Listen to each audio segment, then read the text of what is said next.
Сәлеметсіз бе? Елестетіңіз, сіз бөлмедесіз. Шу, күлкі, әңгімелер бәрі сөйлейді. Қатты, жылдам, көп. Және кенет сіз оны байқайсыз. Бұрыштағы адамды. Тыныш. Іс жүзінде қозғалмайтын. Ол өзін жақсы көрсетуге тырыспайды. Тыныштықты сөздермен толтырмайды. Жай ғана өмір сүреді. Соншалықты тыныш сеніммен оған қарамай кету мүмкін емес. Сіз ойлайсыз, бұл кім? Ал енді шынайы сұрақ. Неліктен дәл оның көзі тартады? Неліктен ең қатты көретін адам емес? Неліктен бірден кейін бірден әңгіме айтатын адам емес? Себебі сіздің миыңыз сізден бұрын бәрін түсініп қойған. Бүгін біз қазіргі қоғамның ең мықты мифтерінің бірін жоққа шығарамыз. Миф, яғни үнсіз адамдар әлсіз, жабық немесе сенімсіз деген. Көп сөйлеу ақылды болу дегенді білдіреді, ал тыныштық бос кеңістік дегенді білдіреді. Бұл өтірік. Және бұл өтірік сізге қымбатқа түсті. Бізді бала кезімізден бағдарлайды. Мұғалім қолын көтергенді мақтайды. Ата-аналар бала белсенді және ашық болғанда қуанады. Қоғам экстраверттерді, қатты, жылдам, көрінетіндерді марапаттайды. Және сіз ішіңізде бұл ережені сіміргенсіз. Сізді байқау үшін сөйлеу керек. Бірақ тарихтағы ең ықпалды адамдарға қараңыз. Әлемді шынымен өзгерткен стратегтерге, ойшылдарға, көшбасшыларға. Олардың көпшілігі сирек, бірақ дәл сөйлегенімен танымал болды. Тыныштық бұл күштің жоқтығы емес.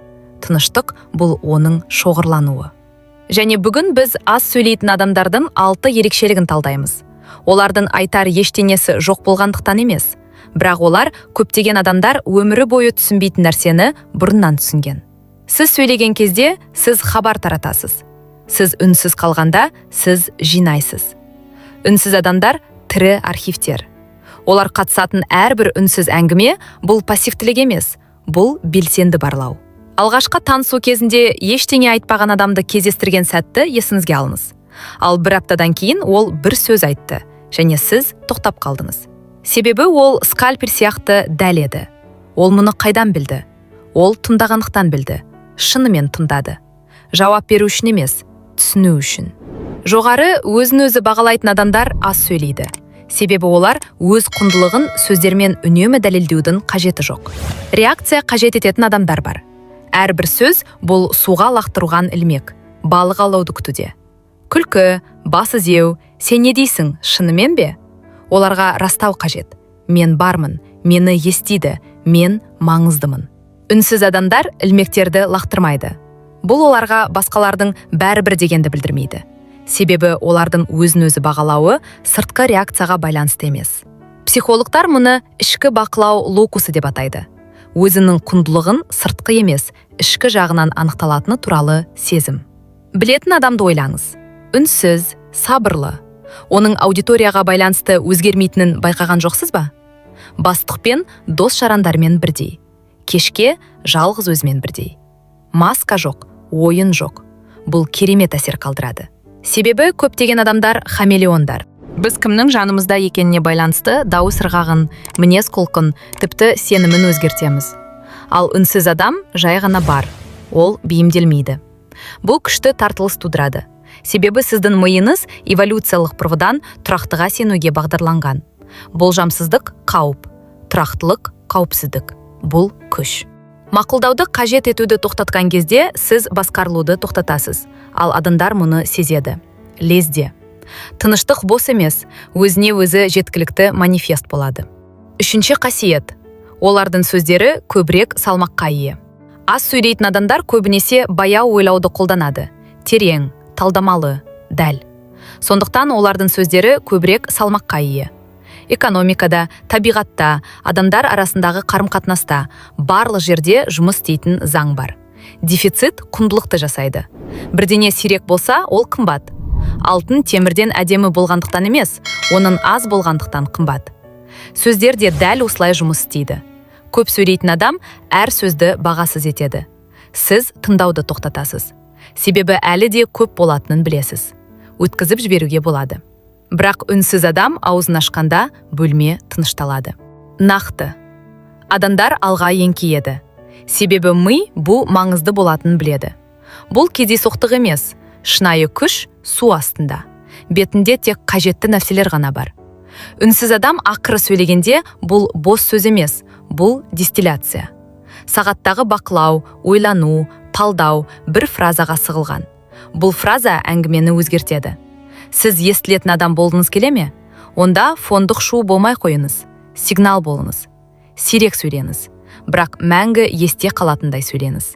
Көптеген адамдар тыныштықтан қорқады. Оны түсінбейді, бірақ қорқады. Әңгімедегі кідіріс және қол телефонға ұмтылады. Жағымсыз тыныштық және тіл кеңістікті толтыру үшін сөздерді шығара бастайды. Қандай сөздер болса да, тек үнсіз қалмау үшін. Неге? Себебі тыныштық ойлауға мәжбүр етеді, ал ойлау ауырады. Себебі ішінде жауаптары жоқ сұрақтар бар. Сенімсіздік, қорқыныш. Біз шудан жасырынатын нәрсе. Үнсіз адамдар ең қиын нәрсені үйренді. Өзімен бірге отыру. Тыныштықта, қашусыз. Бұл белгісіздікке төзімділік деп аталады. Жоғары IQ иелері сирек сөйлейді, бірақ дәл айтады. Міне, бұл оларға қарым-қатынаста және кәсіби ортада ықпал етуге мүмкіндік береді. Сен ешқашан бірдеңе айтып, бірден сөздеріңді қайтарып алғың келді ме? Әрине, барлығының болған. Сөз айтылды, және ол өмір сүреді. Басқа адамның санасында, оның жадында, оның саған деген қарым-қатынасында. Мәңгілік. Үнсіз адамдар мұны көпшілікке қолжетімсіз тереңдікпен түсінеді. Олар сөздерді ресурстар ретінде қарайды, шектеулі және қайтарылмайтын. Сөйлемес бұрын олар ішкі сүзгі арқылы өтеді. Санасыз, бірақ үнемі. Бірінші сұрақ, бұл шындық па? Екінші, бұл қажет пе? Үшінші, бұл жағдайды жақсарта ма? Егер кем дегенде бір жауап жоқ болса, олар үнсіз қалады. Бұл пассивтілік емес, бұл коммуникацияны стратегиялық басқару. Әрбір артық сөз бұл сен туралы ақпарат. Сенің қорқыныштарың, сенің тілектерің, сенің әлсіздіктерің. Үнсіз адамдар бұл ақпаратты тегін таратпайды. Олар ақпаратты кім басқарса, жағдайды сол басқаратынын түсінеді. Ең қызығы, бұл оларды керемет тартынды етеді. Себебі оларда әрқашан құпия бар. Сен оларды ешқашан толық білмейсің, ал адам миы әрдайым шешілмегенге ұмтылады. Алтыншы белгі. Олардың қатысуы сөздерден гөрі қаттырақ сөйлейді.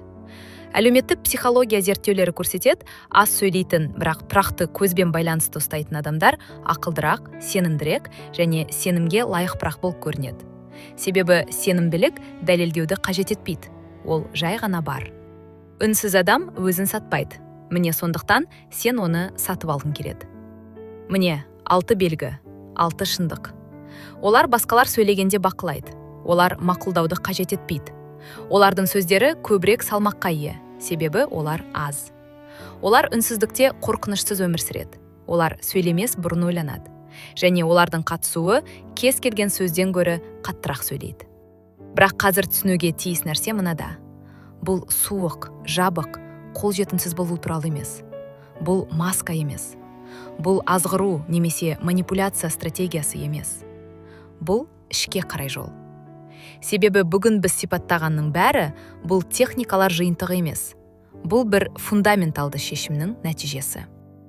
Сырттан өзіңді іздеуді тоқтатып, іштен өзіңді құруды бастау. Көптеген адамдар үнсіздіктен қорқады. Себебі олар сол жерде өзін кездесуден қорқады. Үнсіз адамдар қорқпайды. Олар кездескен. Олар шешіп алған. Және енді олар өздері туралы әлемге айқайлаудың қажеті жоқ. Себебі олар кім екенін біледі. Құрметті көрермендерім, Алла разылығы үшін бір өтінішім бар еді. Егер видеоларым сізге пайдалы болып жүрсе, арнамаға жазылып қойсаңыздар, мен шын жүректен қуанып қаламын. Тек подписаться батырмасын бассаңыз жеткілікті. Сіздердің қолдауларыңыз мен үшін ең үлкен мотивация. Әрбір жазылушы мен үшін өте қымбат және ерекше. Дендеріңіз сау болсын, ауырмаңыздаршы. Үйлеріңіз берекеге, жүректеріңіз тыныштыққа толы болсын. Құрметті менің ең жақын көрермендерім. Егер сіз менің айтқандарымды түсініп, өмірімізде жақсы өзгерістерді көруге дайын болсаңыз, мені қолдап, арнама тіркеліп кетіңізші. Әрбір тіркелген адам мен үшін ең қымбат әрі бағалы адам. Сіздер менің күшімсіздер. Мен сіздермен бірге өсіп, дамып, өмірдің шынайы құндылықтарын ашатын боламыз. Бірге болайық. Тек құрметті адам болу емес, өзімізді сыйлайтын, күшті адам болайық. Сіздерге ең жақсы тілектер мен қуат. Мен сіздер үшін әрқашан пайдалы боламын.